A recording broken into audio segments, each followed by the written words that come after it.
Hi, you're watching or listening to Pet Problem Solved, where I answer your pet behaviour questions. I'm Dr. Jo Righetti. I'm an animal behaviourist. I'm the owner of a dog, 3 cats and some chickens. I'd love to hear from you too if you have a pet behaviour question. Okay, one's come through from Kathy, who has 2 beautiful 6-year-old ginger cats. One male, one female, brother and sister. They're both very nervous, not that friendly with people. The boy loves her and the girl loves her daughter. But her son's feeling a bit left out. No cat is loving him. What do they do about it? Well, it's worth looking at what your cats are actually loving. Are they enjoying the interaction? Are they enjoying just peace and quiet sitting on your lap? Get your son to emulate this. So if you're sitting down, the cat jumps up on you, have your son sit next to you quietly and encourage the cat. Perhaps put a blanket over you and over your son's knee, and the cat can gradually move that blanket along over to your son. Maybe you give him your cat's favourite treats in his hand and he just holds it out very gently for the cat. Those sort of tips, looking at what the cat loves and trying to emulate this is the way to go to win the cat's affection. Likewise with your daughter's cat, if your son can mimic the sort of things she does with that cat, the cat's more likely to go to him then. Boys may be moving differently from girls, may be making different noises. I don't know, I've only had 3 sons, I can't tell you what girls do. But there are differences obviously, but just individual differences in the way that children handle animals too. So it's always important that we supervise what our kids are doing around pets, and then they can always enjoy it. Now, you hinted in also in your question, a further possible solution to this would be to get a 3rd cat, and yeah, I honestly think that's a fabulous idea, but only if you're willing to put up with the work involved in a 3rd cat. I think going from 2 to 3 cats, the work doesn't increase exponentially. In fact, I think it's actually not that much more work to have 3 over 2, but obviously there's expensive vaccines and medications and so on. So do make sure you actually want to take on a 3rd cat. And you would need to actually really work on this relationship with your son, teaching him how to behave around the cat, making sure the cat is an outgoing one that wants, you're encouraging, praising him every time he's with your son. Thanks for your question, Kathy. Good luck with your decision.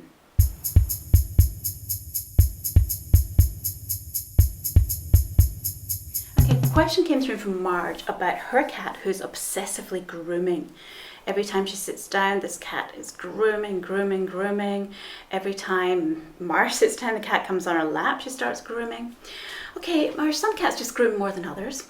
But if your cat hasn't normally been a big groomer and now they've started, you may want to get a vet check just to make sure there's nothing wrong with her mouth, a bit of pain there, even digestive issues, something else going on in their system may mean they start to groom just to make themselves feel better. Making sure there's no parasites, obviously, fleas, ticks, all of that. Make sure your cat's medications are up to date. Making sure that the skin is healthy, there's no skin conditions.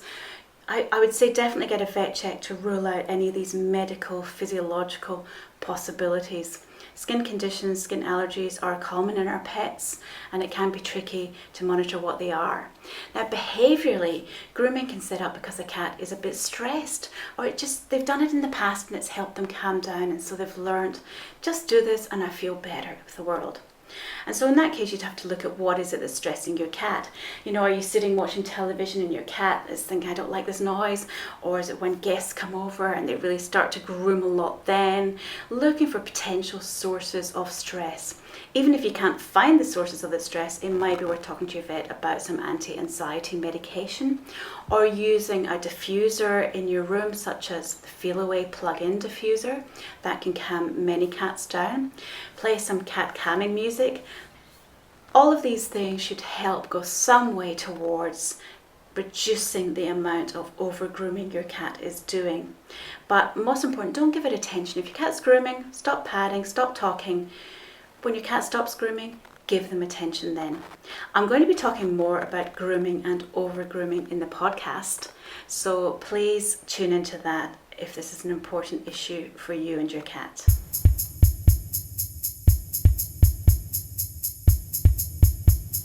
Jamie asked me, why does his dog always miss the last step? Says he's running down the stairs and always jumps over the last step, and even when he's coming upstairs he misses that first step and then runs upstairs. I'd say this is probably, Jamie, just superstitious behaviour. Even pets can have superstitious behaviour.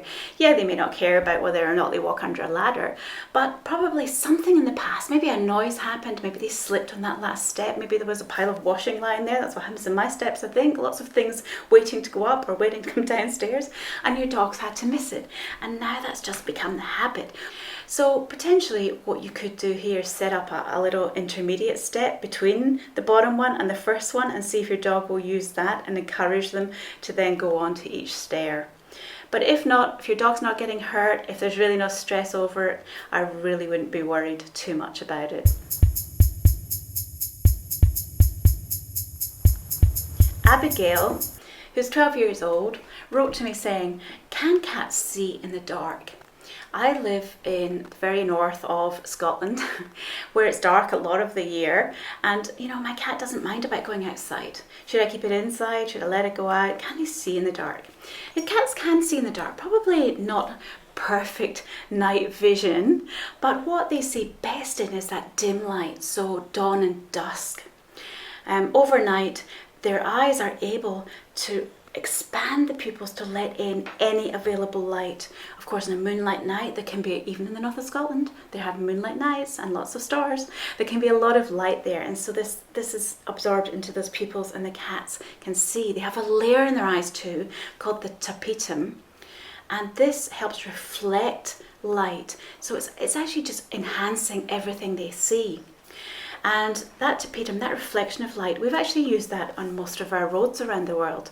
And we don't call it the tapetum, we don't call it, vision aids, we call it cat's eyes in the road. And that's this reflective layer. So cats do see very well, especially at dawn and dusk. But of course, if you don't want your cat out hunting, then I suggest you get them in before dusk and you keep them in till well after dawn.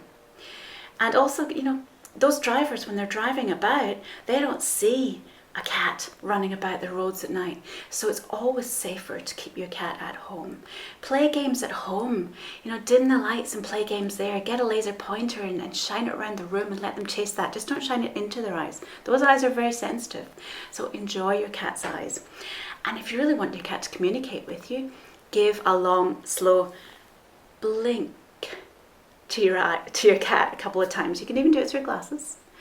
Blink. And that encourages cats to come to us and enjoy being with us. Siobhan has asked me a very important question.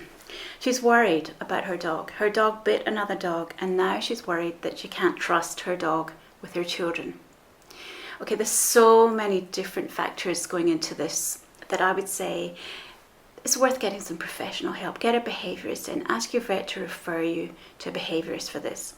We have to tackle the issue of why this dog bit another dog. Was it fear? Was it aggression? Was it territoriality? Was it resource guarding aggression? Was the other dog attacking your dog? So many different reasons for attacking. So we need to turn this around and figure out what's going on in your dog's psyche and work with him towards accepting other dogs, if not the particular dog that he attacked before. Just because your dog attacks dogs doesn't mean he's more likely to attack your children. Far from it. It's almost quite separate. With dogs attack cats, they may attack birds, they may attack other dogs, they may attack people, they may attack specific people. So there's no hard and fast rule over this. But what I'd say is you need to be cautious, especially just after something like this has happened. So your dog's adrenaline, their stress levels will be high, and should you interrupt by pulling them away, or your kids get in the middle of two dogs having a squabble, your kids are very likely to get bitten. Not because your dog's attempting to bite kids, doesn't like the kids anymore, it's just that they're getting in the way. So I would be cautious, especially if your dog is around other dogs. And as always with young children, we supervise interactions of children, especially children under 7, but even children under 10. We definitely supervise all interactions with dogs. I wouldn't be too concerned, but I would get some professional help for this situation. Good luck. Now remember, no question is too big, too small, or too embarrassing to ask. I'd love to hear all your pet behaviour questions, hopefully answer most of them too. So please send me an email to info@petproblemsolved.com.au. But please subscribe to my Pet Problem Solved video and podcast series. I look forward to seeing you next time. Take care of your pets.